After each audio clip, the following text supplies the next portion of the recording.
La historia de los videojuegos tiene su origen en la década de 1940, cuando tras el fin de la Segunda Guerra Mundial, las potencias vencedoras construyeron los primeros superordenadores programables como el ENIAC de 1946.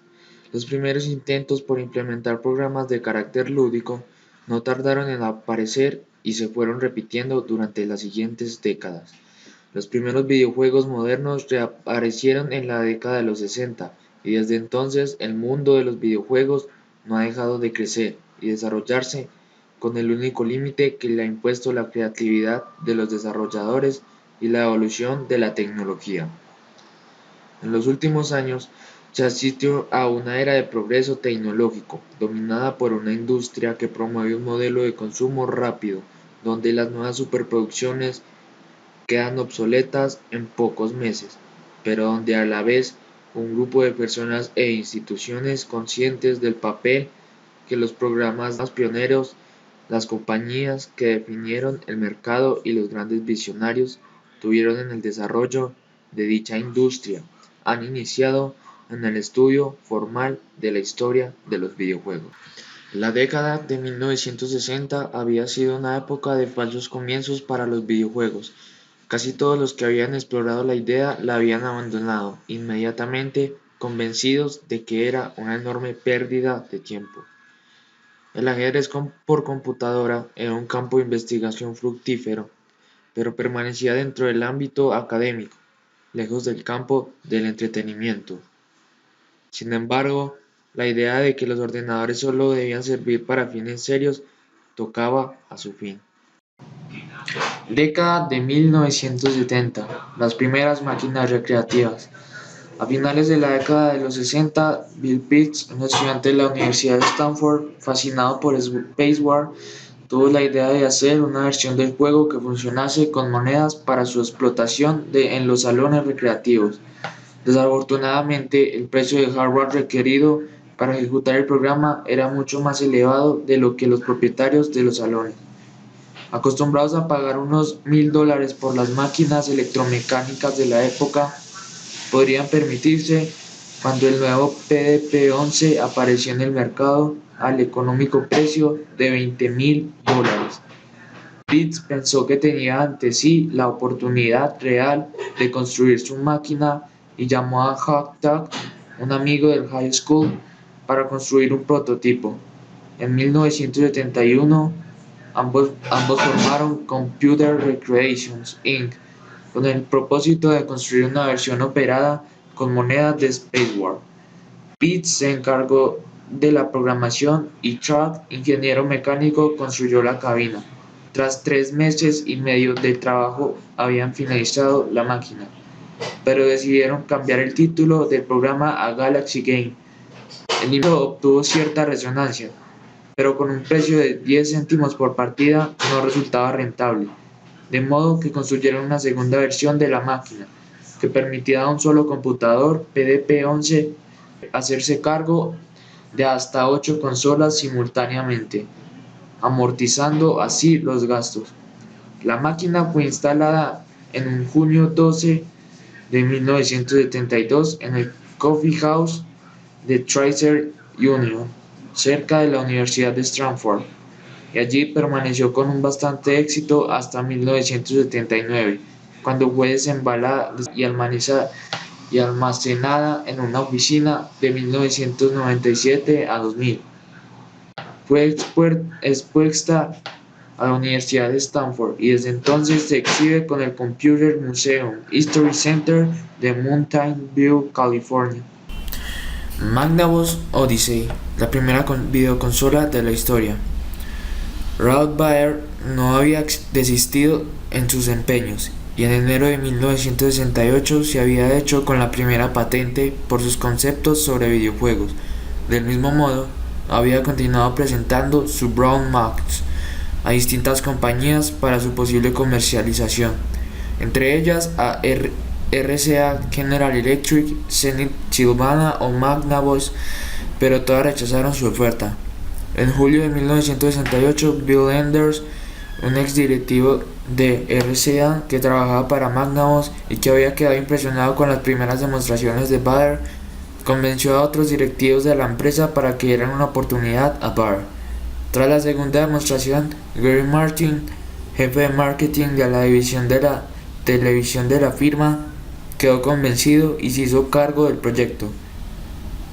Magnavox firmó un acuerdo con Sander Associates, la empresa para la que trabajaban Barr y sus colaboradores, y en marzo de 1971 se aprobó definitivamente la fabricación del producto. Tras algunos cambios que afectaban sobre todo al número de juegos incluidos, comenzó la fabricación de la recién bautizada Magnavox Odyssey en una fábrica de Tennessee, y en abril de 1972 la firma presentó la nueva máquina a la prensa y sus distribuidores.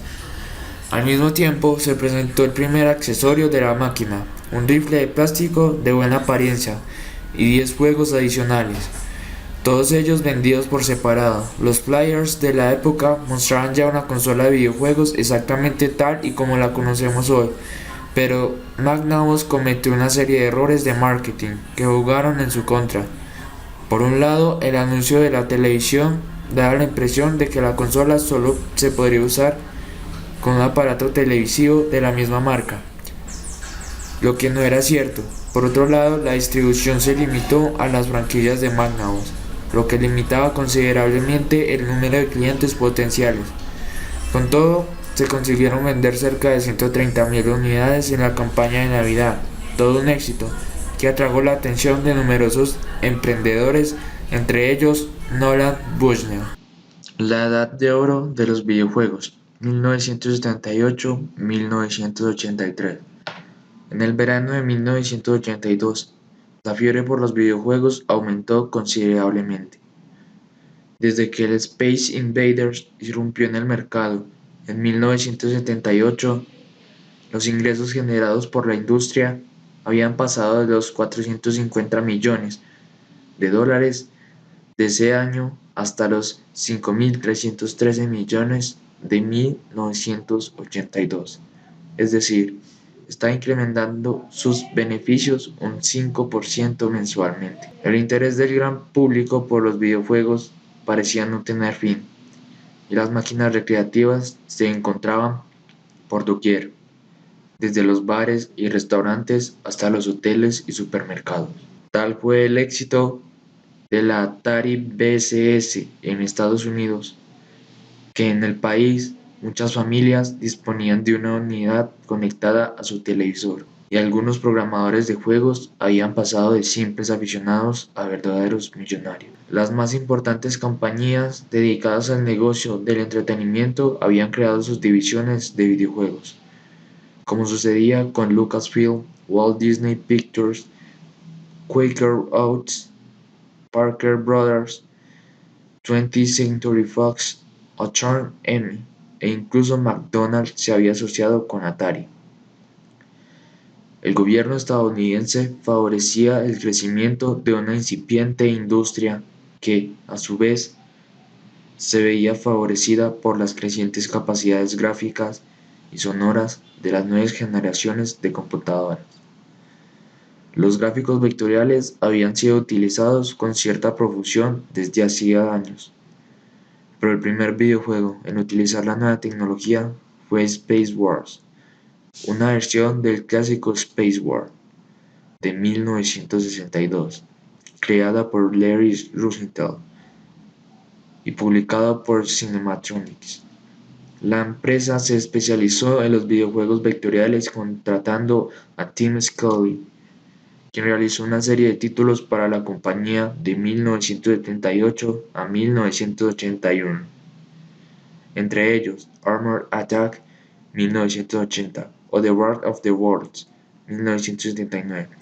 Por su parte, Atari ya había estado trabajando en la nueva tecnología, y en 1979 lanzó Luna Lander, seguido de Asteroids, que obtuvo un éxito inmediato y acabó convertido en un clásico.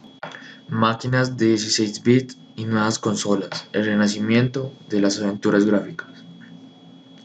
Junto a la consolidación definitiva de la industria y a cierto estancamiento en la creatividad de los creadores de videojuegos debido en parte a la estabilización que habían sufrido los distintos géneros. La década de 1990 se caracterizó por el declive definitivo de los ordenadores de 8 bits y la llegada por una nueva generación de computadoras más avanzadas.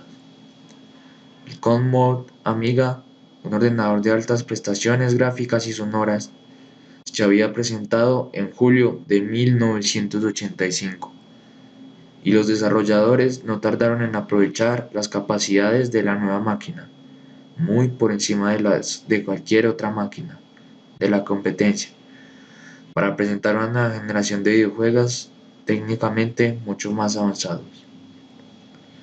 Una de las primeras compañías en abordar el mercado para la nueva computadora fue CinemaWare, que en 1986 publica su Defender of the Crown, un juego con unos gráficos asombrosos que obtuvo muy buena aceptación crítica.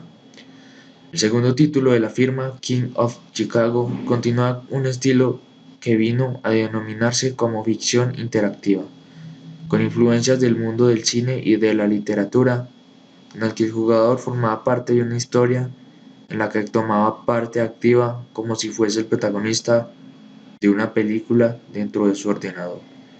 George Lucas había creado Lucasfilm Games en 1982 como una división de Lucasfilm dedicada al desarrollo de los videojuegos. Los primeros títulos de la compañía, Ball Buster y Rebel Rescue, fueron desarrollados en 1983 para Atari, pero a finales de la década se encontraban desarrollando títulos del todo diferentes. Maniac Mansion de 1987 recogía la influencia de las primeras videoaventuras y de los títulos de CinemaWare e incorporaba la experiencia de Lucasfilm en el apartado gráfico y argumental y un nuevo motor gráfico denominado Scum. Fue un éxito inmediato y sentó las bases para las siguientes videoaventuras de la firma, como Indiana Jones and the Last Crusade, 1989, Doom in the Secret of Monkey Island, 1990, Indiana Jones and the Fate of Atlantis, 1992, Axlon, una compañía de Nolan Bushnell, llegó a diseñar en 1988 Control de Visión, una nueva consola que usaba cintas de VHS en lugar de los acostumbrados cartuchos y cuyos videojuegos iban a ser películas interactivas. Pero el proyecto no llegó a ver luz. Con toda la integración de las técnicas cinematográficas en los videojuegos no fue una característica exclusiva de las firmas estadounidenses. Another World, 1991, de la francesa Delphine Software, se hacía eco de esa nueva tendencia inspirándose en el universo Star Wars, así como en la literatura clásica de ciencia ficción y fantasía, y Simon the Sorcerer, en 1993, de la británica Adventure Soft, tuvo un gran éxito en Europa. De hecho, se convirtió a mediados de la década en uno de los consumidores más importantes de aventuras gráficas. Mundos virtuales 3D e ID Software. En el inicio de la década de 1990, se asistió a un progresivo declive de las ventas del Commodore Amiga y del Atari ST, que se vieron sustituidos progresivamente en el mercado doméstico por los PC compatibles, cuyas cifras de venta no había dejado de aumentar desde a mediados de la década anterior. Al mismo tiempo, los avances tecnológicos de los sistemas de la época devolvieron la idea de llevar a cabo una de las mayores ambiciones. Desde los inicios de la informática moderna, la recreación de un mundo virtual en 3 dimensiones y en pantallas de 2 dimensiones. Guerra de las consolas. A mediados de la década de 1990, la industria de los videojuegos se hallaba en retroceso. Las ventas de consola había caído un 17% en 1994 y un 19% en 1995. y el negocio de las máquinas recreativas, golpeado por recientes escándalos generados por la extremada violencia de títulos como Street Fighter 2 o Mortal Kombat. Que todo esto había hecho que las consolas entraran a competir, se sacaran consolas por montones para superar unas a otras y así poder sobrevivir a este declive que estaba pasando por la década de los 90. Y hasta aquí el video. Muchas gracias.